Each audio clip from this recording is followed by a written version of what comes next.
प्रिय विद्यार्थियों, online class में आपका स्वागत है। आज जो अपना टॉपिक है वो है रेतवाड़ी व्यवस्था और महलवाड़ी व्यवस्था। जैसा कि अपन ने पूर्व क्लास में चर्चा की कि भू राजस्व किसी भी शासक या राजनीतिक सत्ता के लिए बहुत ही उपयोगी है। उसके माध्यम से ही वो अपनी जो वार्षिक प्लानिंग है उस प्लानिंग को पूर्ण करता है।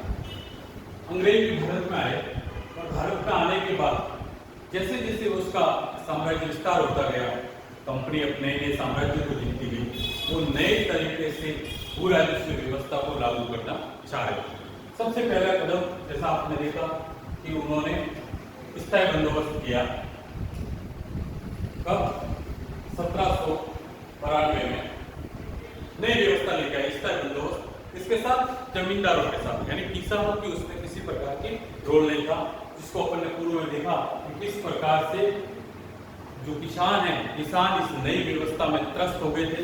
कंपनी को एक निश्चित आय तो प्राप्त हुई, लेकिन उस आय में किसी प्रकार की वृद्धि नहीं थी। एक नया वर्ग था जो सामाजिक आधार प्रदान कर रहा था कंपनी को, लेकिन कंपनी को आय के जो भविष्य में वृद्धि हो रही थी उससे ये व्यवस्था वंचित कर रही है।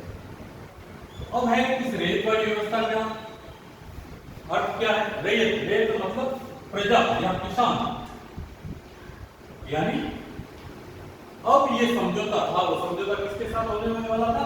किसानों के साथ सीधा ही समझौता। एक तरफ कंपनी और दूसरी तरफ कौन बना? किसान। यानी स्थायी बंदोबस्त में जब कंपनी और जमींदार के साथ व्यवस्था एक कॉन्ट्रैक्ट किया गया था, अब जो था वो डायरेक्ट कॉन्ट्रैक्ट किसके साथ किया था?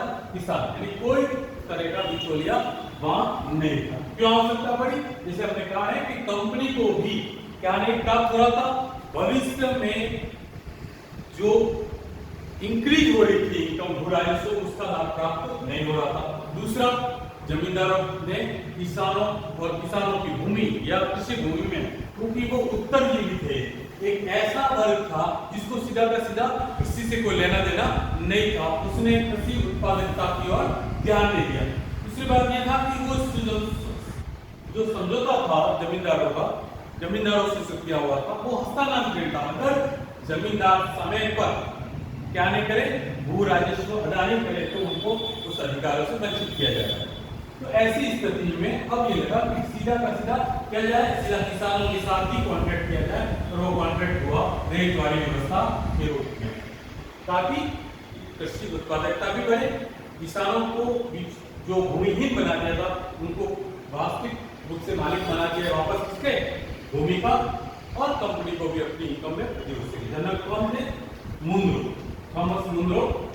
इन्होंने सबसे पहले कहा लागू की इसको मद्रास में लागू, एक सर्वे करवाया गया, और सर्वे के बाद उसने जो नए क्षेत्र जहां पर स्थायी बंदोबस्त नहीं था, स्थायी बंदोबस्त लगभग 19% जो ब्रिटिश प्रांत थे या ब्रिटिश अधिकार क्षेत्र वहां पर लागू होते, जहां पर भी स्थायी बंदोबस्त नहीं था वहां पर इसको व्यवस्था को लागू किया गया, रेतवाड़ी व्यवस्था को। और दूसरा है बंबई। दो बड़े प्रांतों में इस व्यवस्था को लागू किया गया, एल्फिंस्टन के माध्यम से और यहाँ मुनरो के माध्यम से। अब है इस व्यवस्था की क्या अच्छाया थी और क्या बुराई? मूलभूत रूप से अब वापस किसानों को मालिक बना दिया था किसका? भूमि का।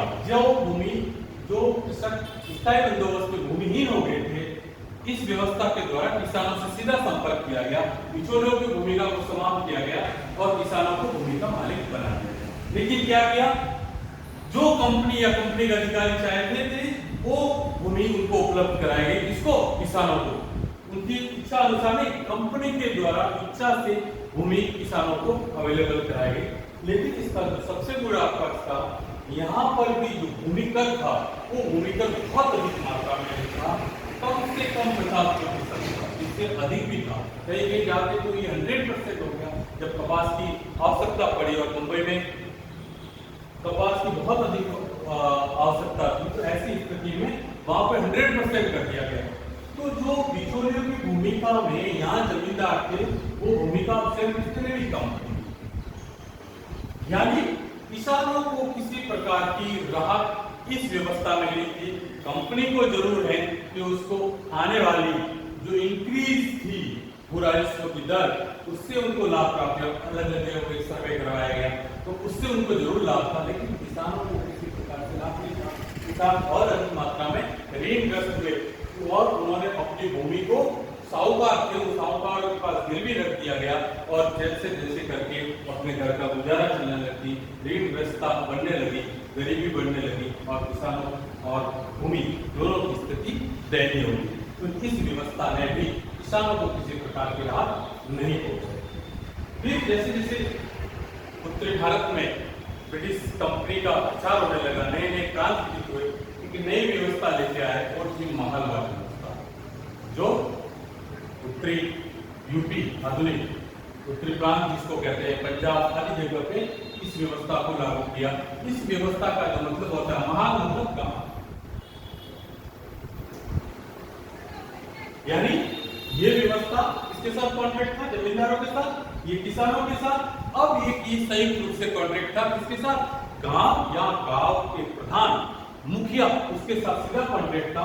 और वो सारे के साथ जो मुखिया था या गांव का प्रधान था, वो लगान या भू राजस्व कहां पे जमा कराता था, कंपनी पे। या फिर जो बड़े जमींदार थे जिनके पास बहुत अधिक मात्रा में भूमि थी, उनको उनके साथ सीधा कॉन्ट्रैक्ट किया और वो निश्चित रूप से कहां पे सारे के सारे गांव की या क्षेत्र की जो लगान भू राजस्व है वो एकत्रित करके कंपनी को देते थे। लेकिन यहाँ पर भी इसी प्रकार की व्यवस्था थी, जो दर थी भू राजस्व की वो बहुत अधिक मात्रा में। तो अधिक मात्रा में दर होना क्या नहीं था, नई नई व्यवस्थाएं तो लागू कर दी गई, लेकिन इन सारी की सारी व्यवस्थाओं ने भारतीय कृषि और भारतीय कृषक इन दोनों को बहुत अधिक मात्रा में प्रतिकूल रूप से प्रभावित किया। उनका जो परंपरागत रूप से यद्यपि भू राजस्व की दर पूर्व से भी, जहां अपन देखते हैं कि वैदिक काल में जो कर क्या था, बलि नामक कर इच्छा अनुसार से दिया जाता है, फिर वो भाग में परिवर्तित हुआ, 1/4 लिया जाने लगा लंबे समय तक, फिर 1/4 के रूप में हुआ। मध्यकाल में अलाउद्दीन खिलजी जैसे साम्राज्यवादी शासकों और अकबर जैसे साम्राज्यवादी शासकों ने भी अपनी महत्वाकांक्षाओं की पूर्ति के लिए उसको 1/2 तक कर दिया गया। लेकिन फिर भी जो ग्रामीण अर्थव्यवस्था थी, उस ग्रामीण अर्थव्यवस्था में किसान ऋणग्रस्त नहीं हुए। कंपनी के आते हुई नई व्यवस्थाओं में क्या हुआ, किसानों की दुर्दशा बढ़ने लगी, क्योंकि कंपनी सारे के सारे इन सब लोगों ने एक नई व्यवस्था की थी। और वो नई व्यवस्था ये थी कि वो क्या थे कि जो राजस्व था, उस राजस्व को वापस उन किसानों के लिए या क्षेत्रों के लिए ही विकास में संलग्न कर रहा था। लेकिन यहाँ पर ऐसा नहीं था।